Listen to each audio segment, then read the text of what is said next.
Wetlands, like the Egery Flats of southern Texas, are critical for fishing and protecting against extreme weather along the Gulf Coast. They support the local economy and are home to many species of birds, shellfish, and even endangered species like the whooping crane. Over the past 60 years, the Egery Flats have lost about 100 acres of marshland.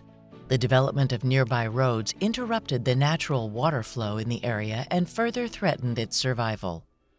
The Coastal Bend Bays and Estuaries Program, or CBBEP, recently completed the Egery Flats Restoration Project. The project intends to restore the water flow and reduce the high salinity levels in the wetlands to protect its plants and wildlife. The program replaced existing culverts with larger ones to allow more water to pass under the roads.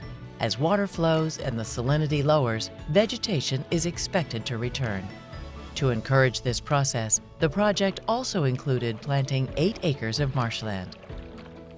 By documenting and monitoring the changes resulting from this work, CBBEP hopes to share helpful information with communities facing similar issues. Congratulations to the Coastal Bend Bays and Estuaries Program, the third-place winner of the 2022 Gulf Guardian Award in the Civic Nonprofit Organization category.